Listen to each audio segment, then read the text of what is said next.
More hardships. The train reached Charlestown in the morning. There was no railway in those days between Charlestown and Johannesburg, but only a stagecoach, which halted at Stanterden for the night en route. I possessed a ticket for the coach, which was not cancelled by the break of the journey at Maritzburg for a day. Besides, Abdullah Sheikh had sent a wire to the coach agent at Charlestown. But the agent only needed a pretext of putting me off, and so when he discovered me to be a stranger, he said, "Your ticket is cancelled." I gave him the proper reply. The reason at the back of his mind was not want of accommodation, but quite another. Passengers had to be accommodated inside the coach, but as I was regarded as a coolie and looked a stranger, it would be proper, thought the leader, as the white man in charge of the coach was called, not to seat me with the white passengers. There were seats on either side of the coach. The leader sat on one of these as a rule. Today he sat inside and gave me a seat. I knew it was sheer injustice and an insult, but I thought it better to pocket it. I could not have forced myself inside, and if I had raised a protest, the coach would have gone off without me. This would have meant the loss of another day, and heaven only knows what would have happened the next day.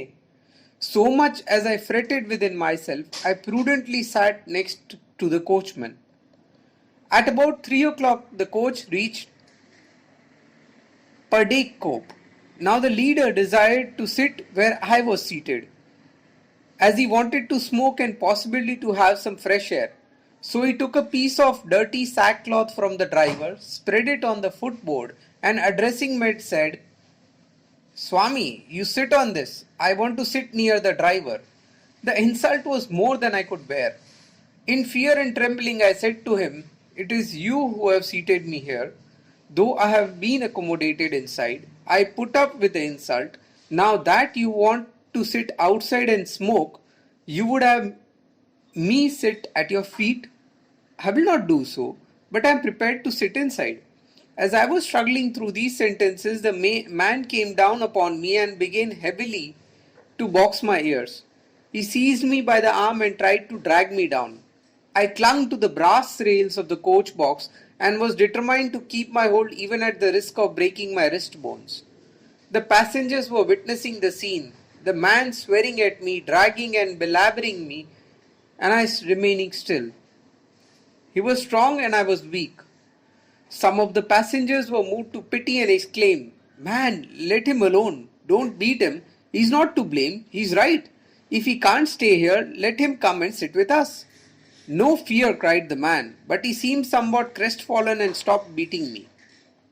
He let go of my arm, swore at me a little more, and asking the Hottentot servant, who was sitting on the other side of the coach box, to sit on the footboard, took the seat so vacated.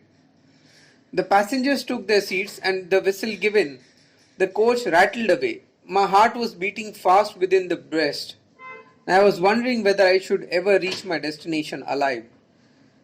The man cast an angry look at me now and then, pointing his finger at me, growled, "Take care. Let me once get to Stanterden and I'll show you what I do." I sat speechless and prayed to God to help me. After dark, we reached Stanterden, and I heaved a sigh of relief on seeing some Indian faces. As soon as I got down, these friends said, "We are here to receive you and take you to Isa Seth's shop. We have had a telegram from Dada Abdullah." I was very glad, and we went to Sheikh Isa Haji Sumar's shop. The Sheikh and his clerks gathered around me. I told them about all I had gone through. They were very sorry to hear it and comforted me by relating to me their own bitter experiences. I wanted to inform the agent of the coach company of the whole affair, so I wrote him a letter narrating everything that had happened and drawing his attention to the threat his man had held out. I also asked for an assurance that he would accommodate me with the other passengers inside the coach when we started next morning, to which the agent replied to this effect: "From Stanterden we have a bigger coach with different men in charge. The man complained of will not to be there tomorrow, and you will have a seat with the other passengers." This somewhat relieved me. I had of course no intention of proceeding against the man who had assaulted me, and so the chapter of the assault closed here. In the morning, Isa Seth's man took me to the coach. I got a good seat and reached Johannesburg quite safely that night. Stanterden is a small village and Johannesburg is a big city. Abdullah Seth had wired to Johannesburg also and given me the name and address of Mohammed Qasim Kamruddin's firm there. Their man had come to receive me at the stage, but neither did I see him nor did he recognize me. So I decided to go to a hotel. I knew the names of several. Taking a cab, I asked to be driven to the Grand National Hotel. I saw the manager and asked for a room.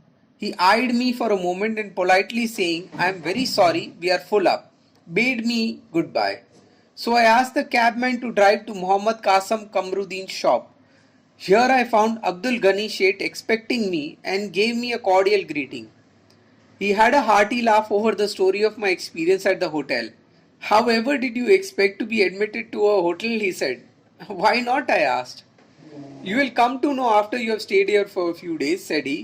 "Only we can live in a land like this because for making money we do not mind pocketing insults, and here we are." With this, he narrated to me the story of the hardships of Indians in South Africa. Of Seth Abdul Ghani, we shall know more as we proceed. He said, "This country is not for men like you. Look now, you have to go to Pretoria tomorrow. You will have to travel third class. Conditions in the Transvaal are worse than in Natal. First and second class tickets are never issued to Indians. You cannot have made persistent efforts in this direction. We have sent representations, but I confess our own men too do not want as a rule to travel first or second. I sent for the railway regulations and read them. There was a loophole. The language of the old Transvaal enactments was not very exact or precise. That of the railway regulations was even less so. I said to the Seth, I wish to go first class, and if I cannot, I shall prefer to take a cab to Pretoria, a matter of only 37 miles. Seth Abdul Ghani drew my attention to the extra time and money this would mean, but agreed to my proposal to travel first, and accordingly we sent a note to the station master. I mentioned in my note that I was a barrister and that I had always travelled first. I also stated in the letter that I had needed to reach Pretoria as early as possible, that as there was no time to await his reply, I would receive it in person at the station, and that I should expect to get a first class ticket. There was of course a purpose behind asking for this reply in person. I thought if the station master had given a written reply, he would certainly say no, especially because he would have his own notion of a coolie barrister. I would therefore appear before him in faultless English dress, talk to him and possibly persuade him to issue a first class ticket. So I went to the station in a frock coat and necktie, placed a sovereign for my fare on the porter and asked for a first class ticket. "You send me that note?" he asked. "That is so. I shall be much obliged if you will give me a ticket. I must reach Pretoria today." He smiled and moved to pity said, "I am not a Transvaaler. I am a Hollander. I appreciate your feelings and you have my sympathy. I do want to give you a ticket on one condition. I would give you the ticket, however, that if the guard should ask you to shift to the third class, you will not involve me in the affair, by which I meant that you should not proceed against the railway company. I wish you a safe journey. I can say you are a gentleman." With these words he booked the ticket. I thanked them and gave him the necessary assurance. Seth Abdul Ghani had come to see me off at the station. The incident gave him an agreeable surprise, but he warned me saying, "I shall be thankful if you reach Pretoria all right. I am afraid that the guard will not leave you in peace in the first class, and even if he does, the passengers will not." I took my seat in a first class compartment and the train started. At Germiston, the guard came to examine the tickets. He was angry to find me there and signalled to me with his finger to go to the third class. I showed him my first class ticket. "That doesn't matter," said he. "Remove to the third class." There was only one English passenger in the compartment. He took the guard to ask, "What do you mean by troubling the gentleman?" he said. "Don't you see he is a first class ticket? I do not mind in the least his travelling with me." Addressing me, he said, "You should make yourself comfortable where you are." The guard muttered, "If you want to travel with a coolie, what do I care?" and went away. At about 8 o'clock in the evening, the train reached Pretoria.